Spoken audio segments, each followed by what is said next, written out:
say that we are. This is Rock Nation. Pledge your allegiance.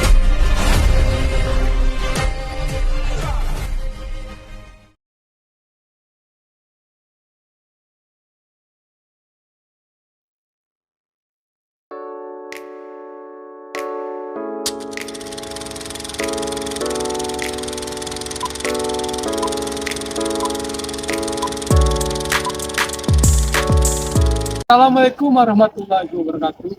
Halo pemirsa, kembali lagi bersama saya, Faris Rizky. Kali ini kita berada di Benteng Marlborough dan akan meliput tentang 200 tahun Traktat London. Yuk ikuti keseruannya. Dilihat dari sejarah, Inggris datang ke Brunei pada abad ke-8. Waktu itu, bertepatan pada saat bulan Ramadan. Pasukan Inggris datang dari daerah India, khususnya dari daerah Golgota atau Golgota. Dan benteng yang saat ini saya datangi, salah satu benteng-benteng Inggris yang ada di Bengkulu. Pertama ada benteng Marlborough, itu ada benteng York, dan yang ketiga ada benteng Ana di Muko-Muko. Dan kebijakan Inggris, khususnya Jenderal Gubernur Raffles, Stanford Raffles, yaitu adalah menghapus perbudakan, terus ada memberantas judi dan miras, dan yang ketiga menyeragamkan gaji dan upah. Ini salah satu sisi positif Inggris untuk provinsi Pada tanggal 17 Maret tahun 1824 di kota London, Inggris, antara Kerajaan Britania Raya dan Kerajaan Belanda menandatangani Perjanjian Britania Raya tahun 1824 yang juga dikenal dengan Perjanjian London atau Traktat London. Perjanjian ini ditujukan untuk mengenai konflik yang bermunculan akibat pemberlakuan perjanjian yang telah lama, yaitu Perjanjian Britania Belanda tahun 1814. Belanda diwakili oleh Hendrik Vogel dan Anton Reinhard Flagg, sedangkan dari pihak Britania Raya diwakili oleh George Canning dan Charles William Watkins. Dan puncaknya, perjanjian Traktat London ini menghasilkan salah satu kebijakan yang sangat fenomenal. Inggris menukarkan wilayahnya kepada Belanda, yaitu Belanda mendapatkan Indonesia, khususnya Bengkulu, dan Inggris mendapatkan Semenanjung Melaka atau Melayu, Singapura, Malaysia, dan Brunei. Selain ada Bank Indonesia, juga ada stand dari UMKM daerah Provinsi Bengkulu dan juga stand peninggalan sejarah Provinsi Bengkulu dan juga kisah-kisah antara pengaruh Inggris yang ada di Provinsi Bengkulu.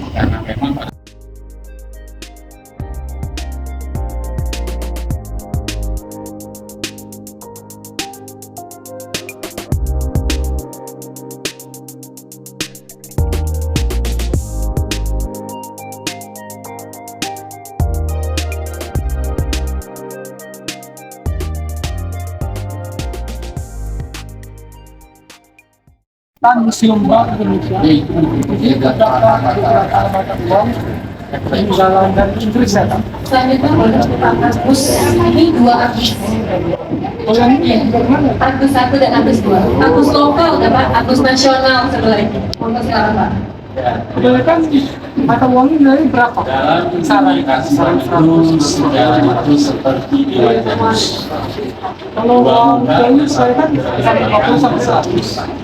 itu barangkali seperti bagaimana kita tidak boleh meninggalkan yang lalu, tapi juga bisa meninggalkan satu hal yang saya cermati dari dalam dunia sejarah mungkin bukan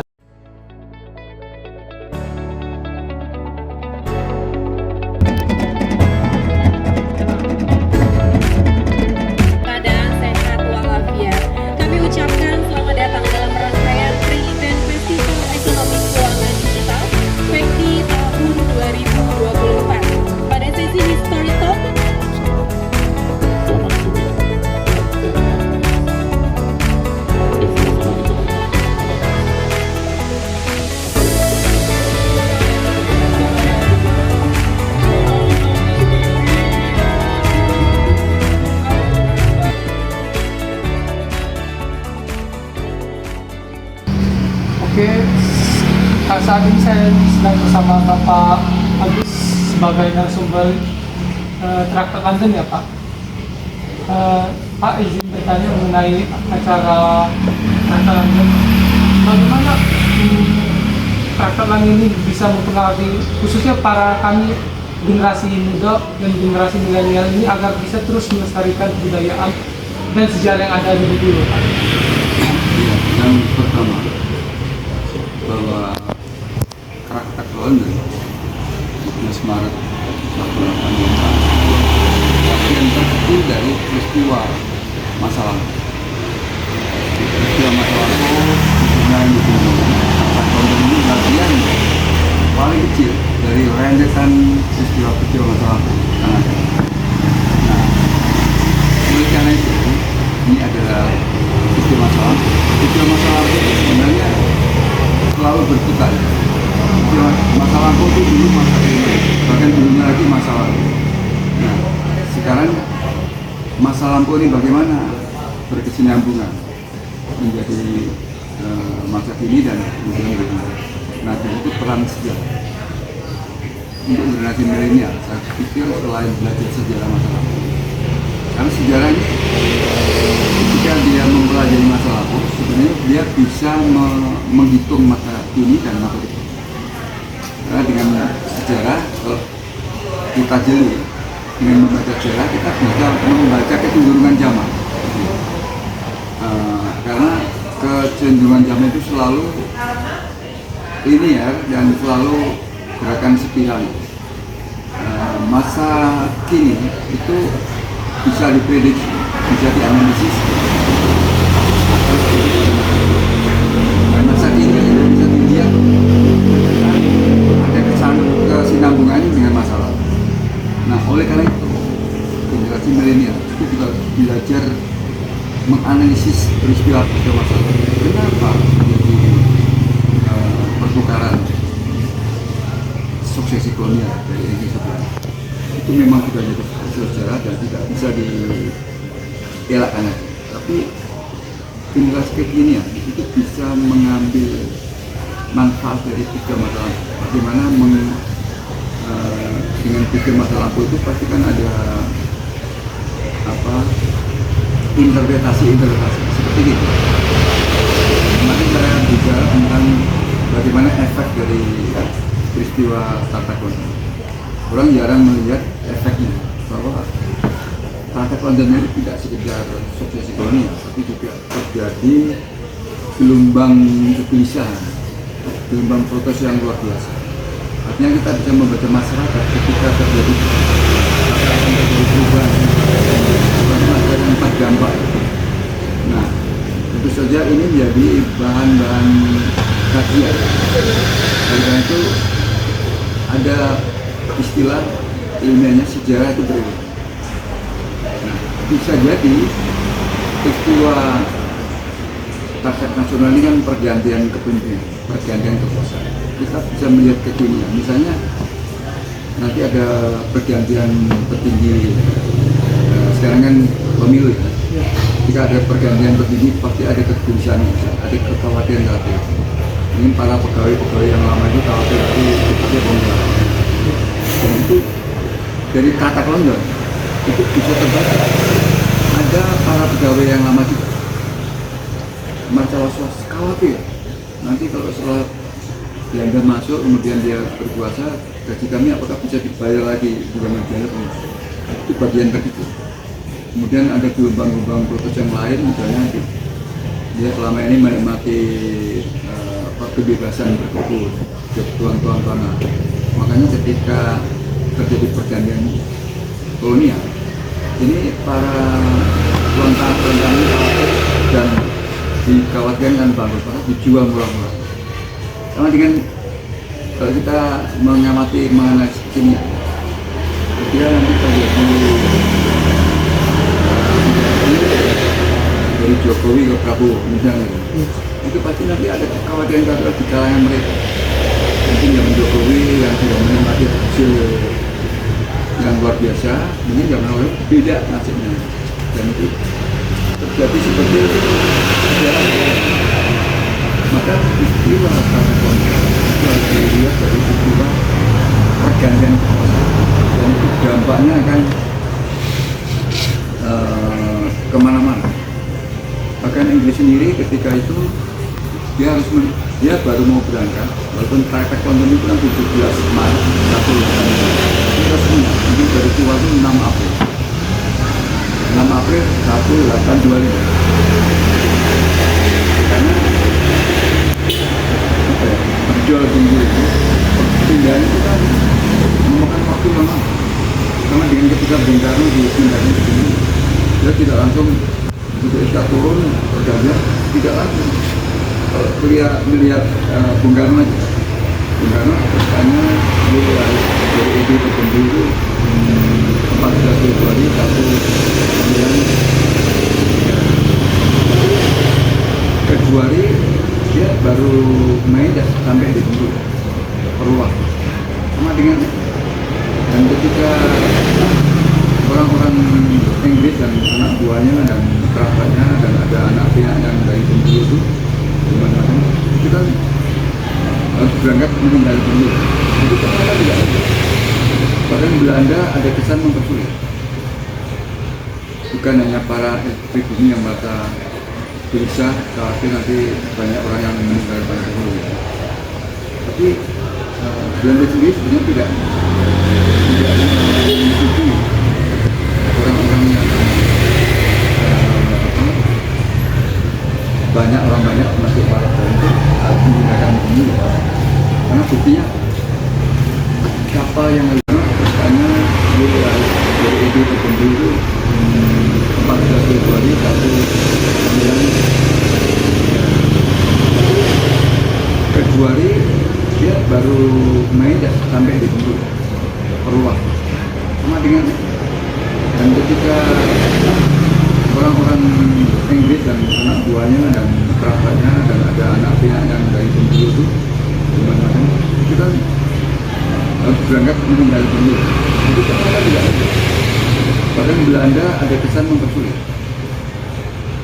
bukan hanya para pribumi yang merasa gelisah khawatir nanti banyak orang yang meninggal pada Bengkulu, tapi Belanda sendiri sebenarnya tidak mengikuti orang-orang yang banyak masuk para itu harus menggunakan ini, karena buktinya kapal yang harus disediakan Belanda, Louisiana, itu ternyata tidak diberangkat. Artinya nggak terdianalisis bahwa Indonesia itu hanya menduduki Bengkulu, tapi dia tidak ingin mereka ingin cabut dari Bengkulu, kemudian terjadi chaos, dikhawatirkan. Sama dengan nanti ketika terjadi pergantian kepemimpinan bupati, bahkan di tingkat keseluruhan itu selalu ada orang-orang lama yang terakhir yang ketika ada penguasa baru dipakai. Nah ini yang dicermati oleh kaum milenial. Kaum milenial bisa membaca istilah sejarah dengan membaca kecenderungan sejarah. Dan dia sejarah itu berubah. Kalau berulang bukan berarti kemudian peristiwanya itu sama. Berulang itu artinya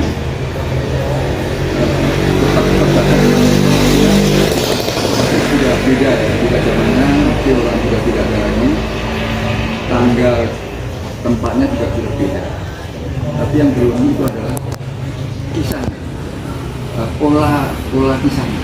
Misalnya ketika istilah itu kan tidak bisa diulang, tapi sejarah berulang setiap 17 ada peringatan seolah menghadirkan tiga masalah.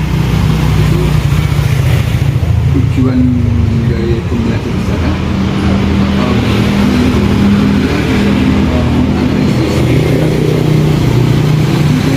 bisa membaca dan menganalisis kecenderungan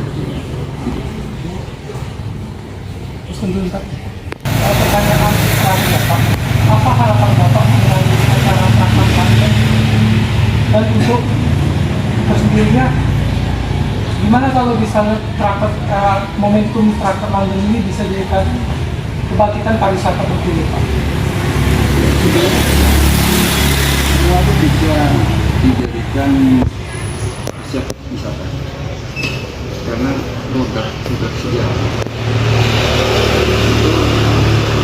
Sebuah produk yang seringkali ditinggalkan, tapi kemudian bisa di shaping sedemikian, ya di packing sedemikian untuk menjadi hal yang produktif dan marketable bisa dijual. Artinya dilihat tempatnya. Ini benteng ini wujud dari sebuah film masalah. Dan meskipun itu ada di London, tapi efek terhadap pemerintahan Inggris dan Belanda, maka otomatis dengan melihat benteng, ya, ini ketika benteng itu bisa berbicara, ada narasinya, berbicara, kita tahu. Dan wisatawan bisa masuk di benteng itu ternyata ada peristiwa tertentu, peristiwa sukses kolonial, dan itu perlu ada penambahan terhadap packing sehingga punya nilai wisata. Orang bisa melihat, sudah bisa membayangkan secara imajinatif, ya, itu dulu ada peristiwa yang namanya Pak. Dan kemudian bisa jadi para pelaku wisata itu bisa jeli mencermati, mengambil kesempatan bagaimana dia bisa menjual produk-produk dari wisata ini. Misalnya mungkin sebenarnya perjanjian ada teksnya seperti ya, teksnya itu bisa di copy, bisa di setting lagi, bisa dijadikan souvenir.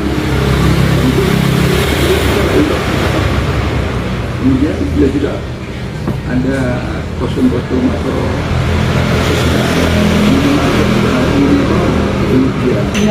miniatur dari benteng, miniatur dari orang-orang Belanda, itu semua bisa dijual. Tapi kalau kita hanya diam, tidak punya nilai wisatanya. Oke, baik. Terima kasih. Itulah beberapa liputan saya dengan Bapak Agus. Terima kasih Bapak Agus atas jawaban yang sangat bagus dan sangat bermanfaat untuk ilmu pengetahuan. Terima kasih Pak. Dan alhamdulillah tadi kita sudah meliput tentang peringatan 200 Traktat London di Benteng Marlborough.